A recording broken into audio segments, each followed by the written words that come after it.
ನಮಸ್ಕಾರ ಸ್ನೇಹಿತರೆ, Hampi travel time ಚಾನೆಲ್ಗೆ ಸ್ವಾಗತ.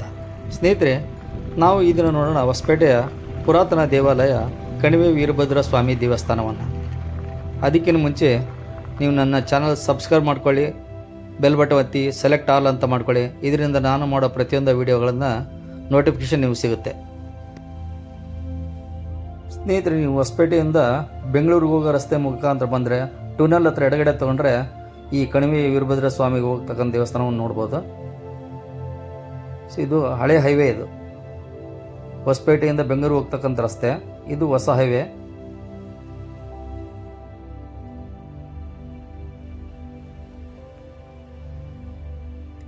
ಎಡಗಡೆ ನೋಡ್ತಾ ಇದ್ರಲ್ಲಿ ಇದು NH13 ಹಳೆ ಹೈವೇ.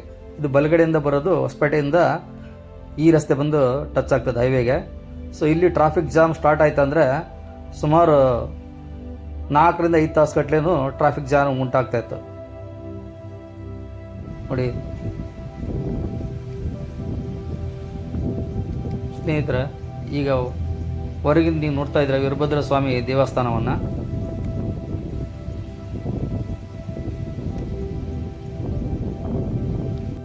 ಸ್ವಚ್ಛ ಗಾಳಿ, ಮನಸ್ಸಿಗೆ ಸಂತೋಷ ನೀಡುವ ಹಚ್ಚ ಹಸಿರಿನ ಪರ್ವತಗಳು. ಸೊ ಇವೆಲ್ಲವೂ ನಿಮ್ಮ ಮನಸ್ಸನ್ನು ಸೂರೆಗೊಳ್ತವೆ ಇಲ್ಲಿ.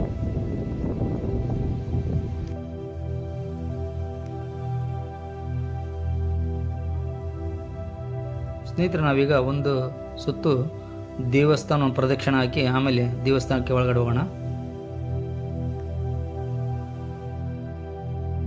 ಇಲ್ಲಿನ ದೇವಸ್ಥಾನದ ಅರ್ಚಕರು ದೇವಸ್ಥಾನವನ್ನು ತುಂಬ ಸ್ವಚ್ಛತೆಯಿಂದ ಕಾಪಾಡಿಕೊಂಡಿದ್ದಾರೆ.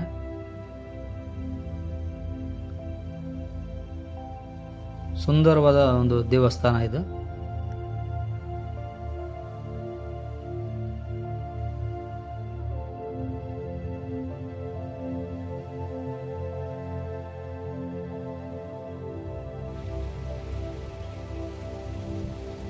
ಆಷಾಢ ಮಾಸವಾಗಿದ್ದರಿಂದ ಗಾಳಿ ತುಂಬ ಜೋರಾಗಿದೆ ಇಲ್ಲಿ. ದೇವಸ್ಥಾನದ ಹಿಂಭಾಗದಲ್ಲಿ ರೈಲ್ವೆ ಹೋಗುವಂಥ ಸ್ಥಳ.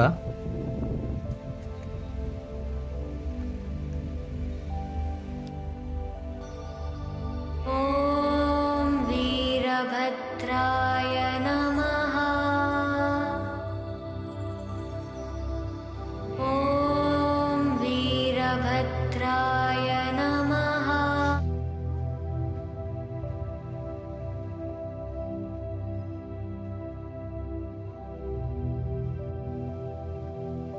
ಸುಂದರವಾದ ಹಳೆಯ ಕಾಲದ ಒಂದು ದೇವಸ್ಥಾನ, ಶ್ರೀ ಕಣಿವೆ ವೀರಭದ್ರ ಸ್ವಾಮಿ ದೇವಸ್ಥಾನ ಇದು. ದೇವಸ್ಥಾನದಲ್ಲಿ ಇತ್ತೀಚೆಗೆ ಪ್ರತಿಷ್ಠಾಪನೆ ಮಾಡಿದ ನಾಗಮೂರ್ತಿ.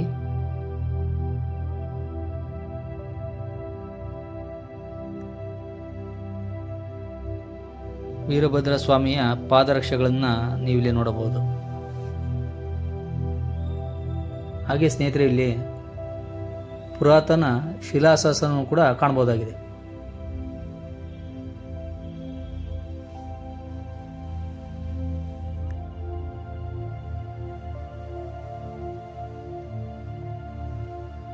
ಈ ದೇವಸ್ಥಾನಕ್ಕೆ ಸಾಕಷ್ಟು ಭಕ್ತರಿದ್ದಾರೆ.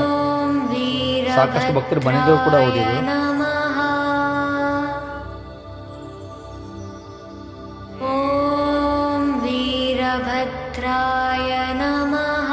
ತುಂಬ ಶಕ್ತಿಶಾಲಿ ದೇವಸ್ಥಾನ. ವೀರಭದ್ರ ದೇವರಂದರೆ ಮೊದಲೇ ಒಂದು ಉಗ್ರ ದೇವರು, ತುಂಬ ಮಡಿ ಇರಬೇಕು.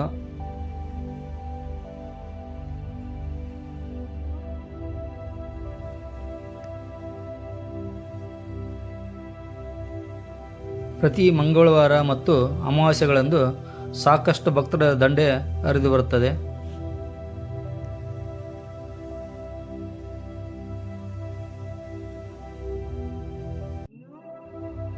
ತುಂಬ ಪ್ರಶಾಂತವಾದ ದೇವಸ್ಥಾನ.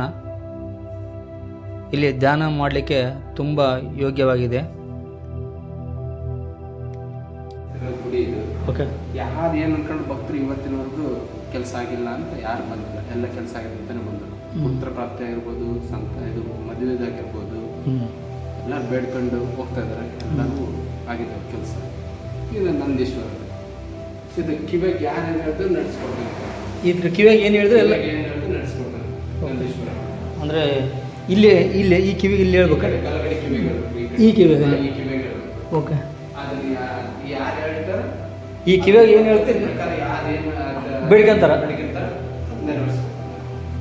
ಇದು ವೀರಭದ್ರೇಶ್ವರ ಅಷ್ಟೇ. ಅದನ್ನ ಹಂಗೆ ನಡೆಸ್ತಾರೆ. ಈ ಮಂದಿಯವ್ರು ಎಷ್ಟು ಎಲ್ಲ ಕಡೆ ಮಂದಿಯವ್ರು ಅದಾರಲ್ಲ ಇದಕ್ಕೆ? ಭಾಳ ಜನ ಅದಾರ್ರಿ ಮನೆದೇವರು. ಎಲ್ಲೆಲ್ಲಿ ಜಾಸ್ತಿ ಮಂದಿಯವ್ರು ಇದ್ದಾರೆ? ಬೊಮ್ಮನಹಳ್ಳಿ ಐತಿ, ಇಟಿಗೆ ಐತಿ, ಕಲ್ಲಹಳ್ಳಿ ಐತಿ, ಅಗಿರಬೊಮ್ಮನಹಳ್ಳಿ ಐತಿ, ಹರಪನಹಳ್ಳಿ, ಹರಿಹರ, ಈ ಕಡೆ? ದಾವಣಗೆರೆ, ಹಾವೇರಿ, ಆ ಕಡೆ ಜಾಸ್ತಿ ಅದಾರ? ಆ ಕಡೆ ಜಾಸ್ತಿ, ಮಿಡ್ಲೇರಿ, ಹುಬ್ಳಿ, ಹಾಂ, ಎಲ್ಲ ಮಂದಿಯವರು ಜಾಸ್ತಿ. ನಮ್ಮ ದೇವ್ರು ಜಾಸ್ತಿ ಇರ್ತೀವಿ. ಸ್ನೇಹಿತರೆ, ನಾವೀಗ ದೇವಸ್ಥಾನದ ಅರ್ಚಕರಿಂದ ಮಾಹಿತಿ ಪಡೆದುಕೊಳ್ಳೋಣ. ಜನ ಜಾಸ್ತಿ ಯಾವಾಗ ಬರ್ತಾರೆ ಸ್ವಾಮಿಗಳು ಇಲ್ಲಿಗೆ?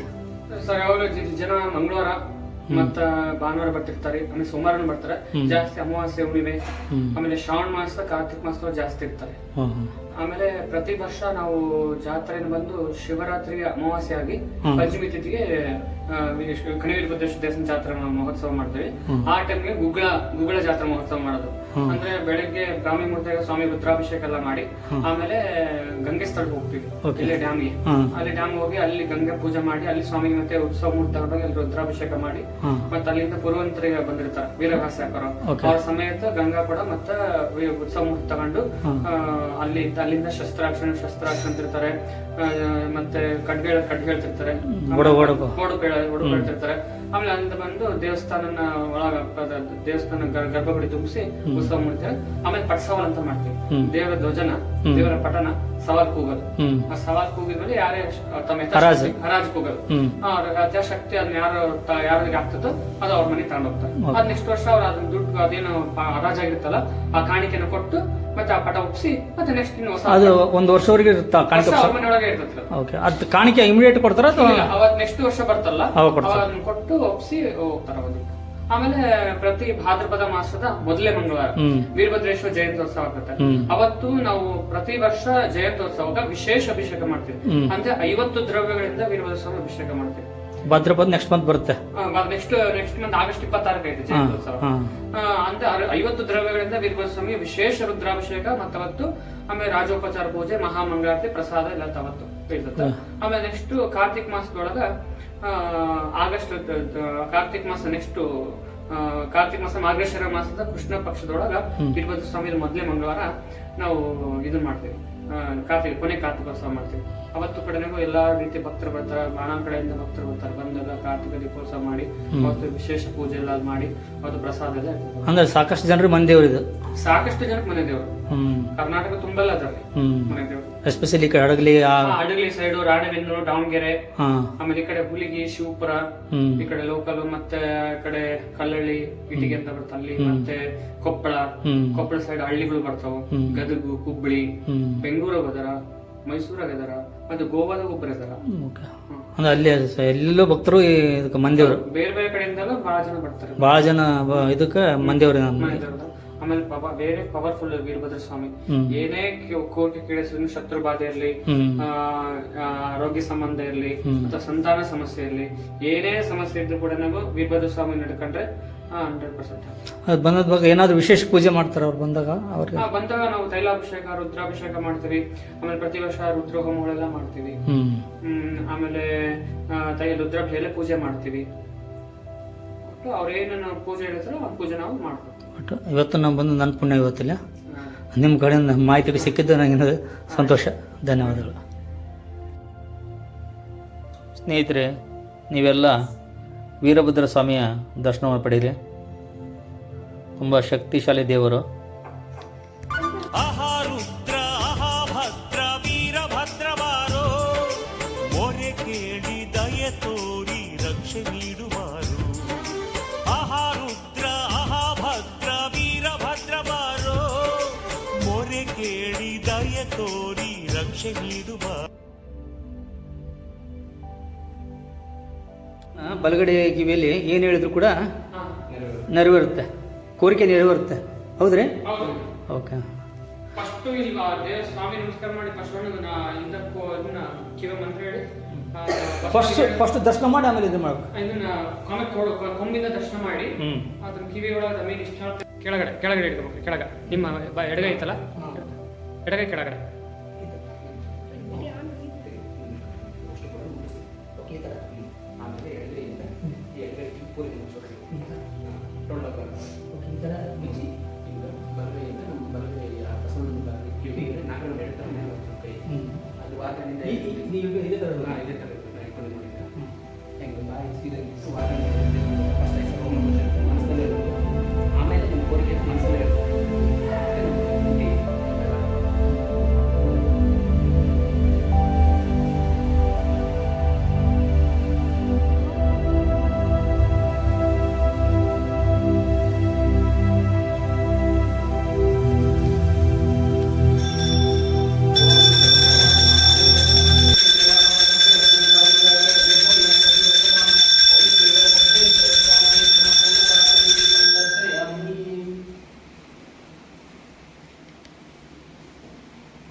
ದೇವಸ್ಥಾನ ತುಂಬ ಪ್ರಶಾಂತವಾಗಿದೆ.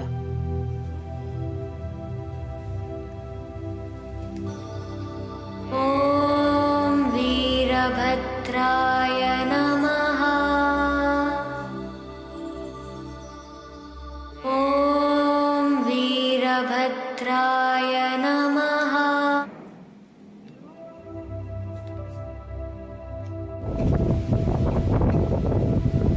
ಸ್ನೇಹಿತರೆ, ದೇವಸ್ಥಾನದ ಎಡಭಾಗದಲ್ಲಿ ಒಂದು ವಿಶೇಷವಾದ ಆಂಜನೇಯ ದೇವಸ್ಥಾನವಿದೆ, ಅದನ್ನು ಕೂಡ ನೋಡೋಣ.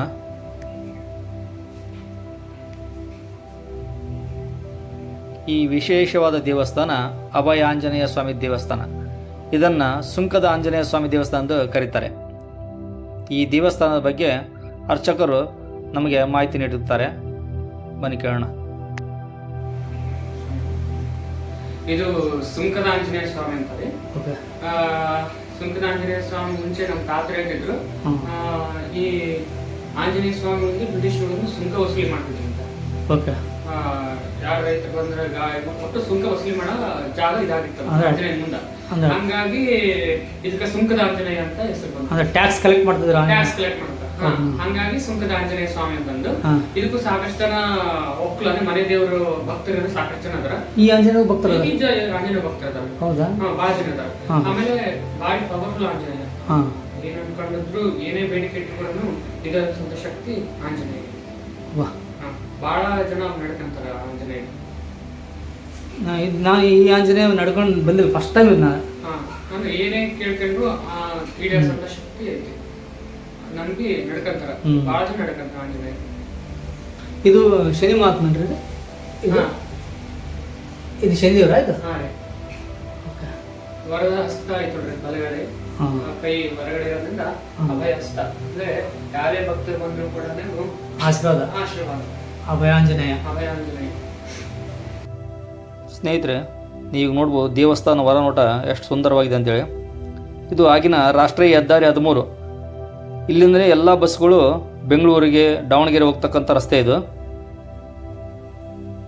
ಎಲ್ಲ ಬಸ್ಗಳು ಈ ದೇವಸ್ಥಾನ ಹತ್ರ ಒಂದು ಸೆಕೆಂಡ್ ನಿಲ್ಲಿಸಿ ನಮಸ್ಕಾರ ಮಾಡ್ಕೊಂಡೆ ಮುಂದೆ ಹೋಗ್ತಾಯಿದ್ರು. ಇದು ಸೊಲ್ಲಾಪುರ ಟು ಬೆಂಗಳೂರು ಹೈವೇ. ಇದು ಮುಂಚೆ ಇಲ್ಲಿ ರೈಲ್ವೆ ಗೇಟ್ ಇತ್ತು. ಇಲ್ಲಿ ರೈಲ್ವೆ ಗೇಟ್ ಆಗ್ತಂದ್ರೆ ಮಿನಿಮಮ್ 2 ಗಂಟೆ ಟ್ರಾಫಿಕ್ ಜಾಮ್ ಆಗ್ತಿತ್ತು. ಇಲ್ಲಿ ಯಾವುದಾದ್ರೂ ವಾಹನಗಳು ಅಪಘಾತ ಆದಂದ್ರೆ ಮುಗಿದೋದ ಕತೆ ನಮ್ಮದು. 10-12 ತಾಸುವರೆಗೂ ಟ್ರಾಫಿಕ್ ಜಾಮ್ ಆಗ್ತಿತ್ತು. ಕೆಲವೊಂದು ಸಲ ಬಸ್ಗಳು ಬೆಂಗಳೂರಿಗೆ ಹೋಗೋದು ಭಾಳ ಲೇಟ್ ಆಗ್ತಿತ್ತು.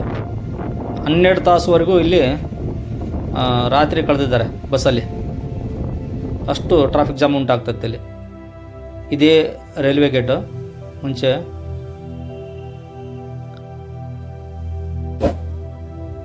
ಸೊ ಇಲ್ಲಿ ರೈಲ್ವೆ ಗೇಟ್ ಆಗ್ತಂದರೆ ಇಲ್ಲಿ ಫುಲ್ ಟ್ರಾಫಿಕ್ ಜಾಮ್ ಆಗ್ತಾಯಿತ್ತು ಮುಂಚೆ. ಇದು ನಮ್ಮ ಫೇವ್ರೇಟ್ ಪ್ಲೇಸ್ ಹೊಸಪೇಟೆ ಅವ್ರದ್ದು. ಸೊ ಇಲ್ಲಿ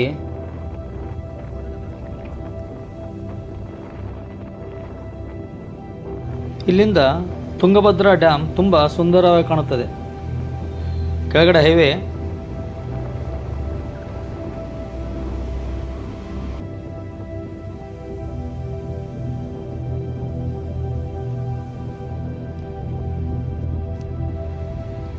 ಕವಳಿ ಹಣ್ಣಿನ ಗಿಡ ತುಂಬ ಸ್ವೀಟಾಗಿದೆ. ಕವಳಿ ಹಣ್ಣು ಪೂರ್ತಿ ಹಣ್ಣಾಗಿದ್ದಾವೆ. ಸ್ನೇಹಿತರೆ, ಇದಾಗಿತ್ತು ಇಂದಿನ ವಿಶೇಷ ವಿಡಿಯೋ ಕಣಿವೆ ವೀರಭದ್ರೇಶ್ವರ. ಮತ್ತೆ ಸಿಗೋಣ ಮುಂದಿನ ವಿಡಿಯೋದಲ್ಲಿ. ನಮಸ್ಕಾರ. ನನ್ನ ಈ ಮಾಹಿತಿ ನಿಮಗೆ ಇಷ್ಟವಾಗಿದ್ದರೆ ದಯವಿಟ್ಟು ಸಬ್ಸ್ಕ್ರೈಬ್ ಮಾಡ್ಕೊಳ್ಳಿ, ಲೈಕ್ ಮಾಡಿ, ಶೇರ್ ಮಾಡಿ ಹಾಗೂ ಕಾಮೆಂಟ್ ಮಾಡೋದನ್ನು ಮರಿಬೇಡಿ.